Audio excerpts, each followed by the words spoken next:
Hi, my name is Nellie, and I am learning about my B790 Pro sewing machine, and I wanted to learn some of those lessons I'm learning with you. Today, I am learning how to use the number 18 foot to install buttons on my sewing machine. This is the number 18 foot, and what it does is it has these little rubber feet to hold the buttons in place as you sew them. This middle shank is to keep the thread elevated, so as you sew the button it allows for the thread to be loose so that then you can make a post on your buttons to make them elevated. Let me show you like in here. See how my button has a little gap between the fabric and the button because I've made a thread shank so that the fabric fits nicely, the button is snug. The back just shows the stitches from the machine. Now, the height of how much you want the post to be is determined by how high this little shank is. So what you could do is you can loosen this screw, you can lower or raise that shank. I had mine set.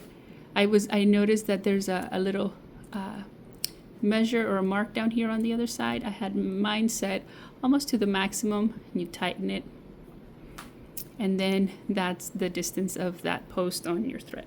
Again, so that's how you want to adjust. For thicker materials, you want a little bit more distance right there. I just left it at the default. That's how it came in from when I received my foot. After placing the foot, you also select the button in the button stitches in the second page. There's number 60, that's the button. And for the buttons that I am using, the distance from one hole to the next, I tried out different sizes, but 3.3 is what works for me. You can make it wider. As you can see, the little distance between one left and right is changing, and you can make it thinner. You just have to be really careful. Don't make it so small that the needle is going to impact that middle shank, and don't make it so big that the needle is going to impact the left or right rubber feet. Now, I just want to make a note. Before Bernina sold these machines these foot with the rubber, I did see some posts online that they had these feet without these black rubber. I believe it would still work, but unfortunately, I don't have one of those. These are the ones that I have that have the rubber. So the size, going back to the size, I have it set to 3.3. So I'm going to put my shirt here on my table. Now, I do want to make a note. I played with lots of different ways of installing these buttons, and I found the best way to do is not to use the scissors, to leave the threads, both the bottom and the top, out. So have it here from the center to the right, because then I'm going to use these threads to wrap around the post, and it's going to make it much easier instead of having to get a new piece of thread. So I also have my laser on so that I know where my button goes. I'm going to place it right there. I'm going to zoom in on the camera a little bit so that you can see a little bit better. Let's see. There you go. So when you are looking at this button, I want you to notice that because my button has 4 holes, I'm going to sew 1 stitch in the first 2 and then the back 2. Now, always sew the front ones first, and then you're going to slide it on the shank and then sew the back ones. Let me show you. So here, I'm going to put my presser foot down, line it up, put it all the way down. I don't really like it. I move it a little bit. So what I want you to notice is that the laser is going in through that left hole, and then it's going in through the right hole.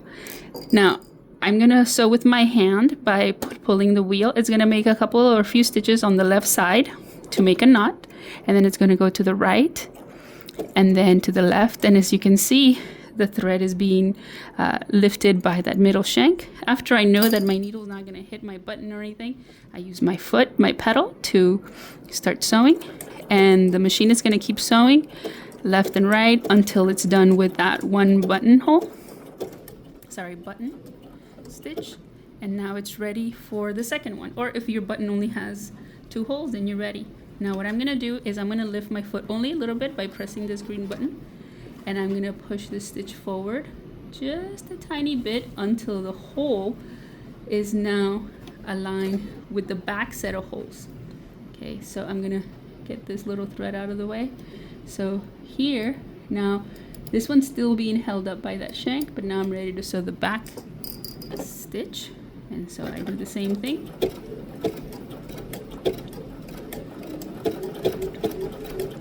Once you do a couple, you feel comfortable enough that it's not gonna hit, the needle's not gonna hit anything. So now, after I do that, I lift my foot. Now I don't use the scissors on this one. Remember, I don't wanna use the scissors because I'm gonna use the threads to wrap around the shank. Now notice that if I had done the back one first, I couldn't have pulled it back further, so it's important to do the front one so that you can pull it forward a little and do the back one. Now grab this, I'm gonna pull.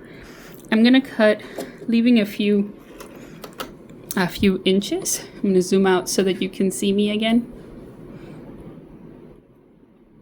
Okay, so here I have my threads. The back ones don't matter that much. We're gonna cut them and that's okay.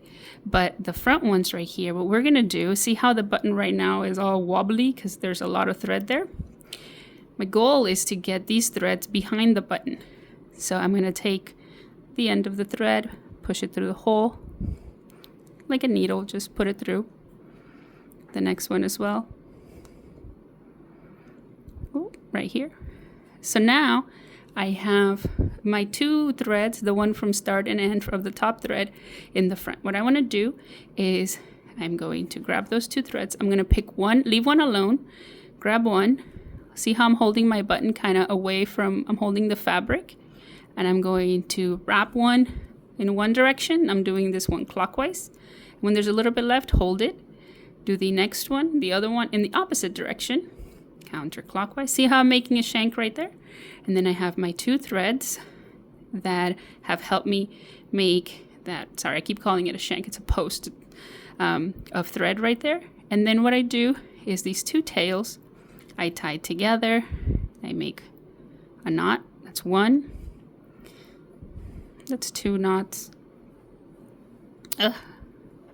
Here we go, that's two knots, we can make three, whatever makes you comfortable, just for good measure. And then I cut the ends right here. I also cut the back. This is my bottom bobbin thread. And now I have my installed button that has that's really pretty shank post that keeps my button up in the air. And then I can take my buttonhole and then put it through the buttonhole, and it's gonna sit nice and comfortably on the buttonhole. So there you go. I hope that was helpful. Bye-bye.